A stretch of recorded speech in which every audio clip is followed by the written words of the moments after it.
আজকের পরীক্ষাটি হচ্ছে শিশু মেধা অভীক্ষা 2024। এই প্রথমেই শুরু করেছি এই পরীক্ষাটা। আমরা সবাই রাধামোহনপুর 11-2 অঞ্চলের শিক্ষক শিক্ষিকাদের ঐকান্তিক প্রচেষ্টা আমরা এই পরীক্ষাটা যা করতে সচেষ্ট হয়েছি, এবং কতদূর আজকে শেষ না হওয়া পর্যন্ত বলতে পারছি না সাকসেসফুল মানে কতটা এগোবো আমরা সামনের দিকে। এটা হচ্ছে খুব ভালো লাগছে। এটা নিয়ে আমরা অনেক দিনের সবাইয়ের ঐকান্তিক প্রচেষ্টায় কিন্তু আজকে আমরা এটা করতে খুব সমবেত হয়েছি, এবং আশা করছি ভালো কিছু করব ভবিষ্যতে। এটাই ভেবে এই পরীক্ষাটা যাতে সাকসেসফুল করতে পারি, সবার কাছে আমরা অনুরোধ জানাই আপনারা সবাই আমাদের পাশে থাকবেন। আচ্ছা, এটা কি কোন কোন স্কুল রয়েছে এখানে? আপনার হচ্ছে আমার 11-2 অঞ্চলের হচ্ছে প্রায় প্রাথমিক বিদ্যালয়গুলির প্রথম থেকে পঞ্চম শ্রেণী অবধি, এবং আশেপাশে যারা যেভাবে হচ্ছে অ্যাডভার্টাইজমেন্ট করতে পেরেছিলাম, আমরা যাদেরকে জানাতে পেরেছিলাম, ধরুন সবং, তেমাথানি, এপাশে খিরাই, জামনা, অনেক জায়গা থেকে এসেছে। অঞ্চল বিশেষ? অঞ্চল বেসিস এই বছর প্রথম শুরু হয়েছে, অঞ্চল বেসিসই করতে পারছি। এবং আমাকে অনেকে বলেছিল যে স্যার, আমার একদিন ট্রেনে আসতে আসতে হঠাৎ একজন স্যার দেখা বললো, স্যার যদি আমার বোনকে দেওয়াতে পারেন। ঠিক আছে, দাও, কোনো অসুবিধা নেই। তো তার বাড়ি হচ্ছে তেমাথানি, সেও মোটামুটি তার দেখলাম বোনকে নিয়ে এসছে পরীক্ষা দেওয়াতে। এটা হচ্ছে, এবং একটা মেন ব্যাপার বলি আপনাদেরকে, এই পরীক্ষাটার যেটা ফিজ আমরা নিচ্ছি একদমই ন্যূনতম 20 টাকায় বাচ্চারা পরীক্ষাটা দিতে পারছে। অঞ্চলের বাইরের স্কুলেও আছে? হ্যাঁ, অঞ্চলের বাইরেও স্কুলেও আছে। কতজন ক্যান্ডিডেট আছে? 412 জন। আপনার নাম? সুমন্ত পট্টনায়ক।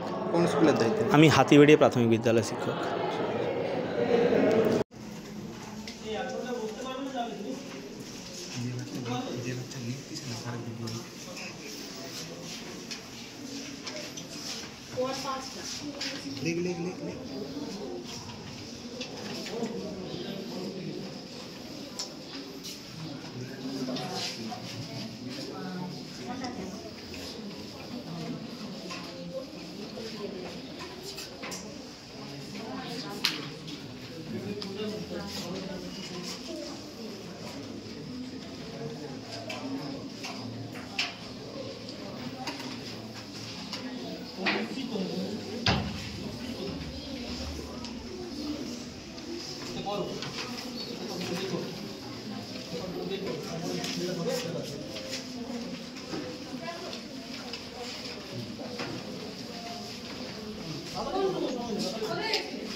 আচ্ছা, আজকের এই পরীক্ষা নিয়ে আপনি যদি কিছু বলবেন।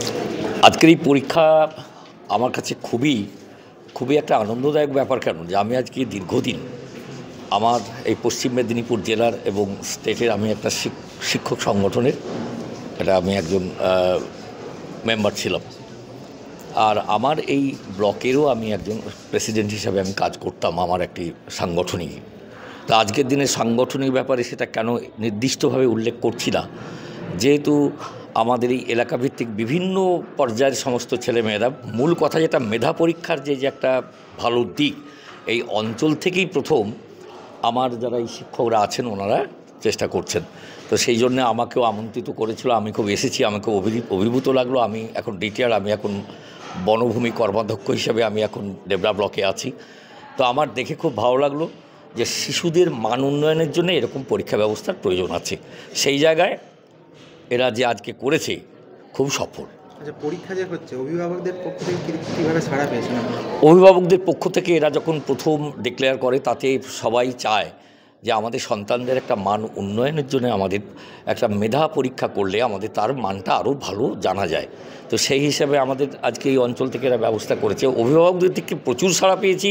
মাঠে দেখুন প্রায় শয়ে শয়ে অভিভাবকরা দাঁড়িয়ে আছেন, তারা অপেক্ষা করছে তাদের সন্তানদের ঠিক সেভাবে বসানোর জন্য এবং তারা এসেছেন, অপেক্ষা করছেন।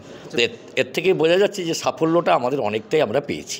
আচ্ছা, পরীক্ষার যে ফিস এটা দেখুন, এটা ফিজ না, মানে শিশুদের কাছ থেকে কোনো ফিজের ব্যাপার না। শিশুরা আনন্দদায়ক পাঠ করবে, আনন্দদায়কভাবে পরীক্ষা দেবে। আমাদের সংগঠনের এরা সবাই একসঙ্গে, শিক্ষকরা সেই ব্যবস্থাই করেছে। শিক্ষকরা তাদের নিজেদের থেকে ব্যবস্থা করেছে।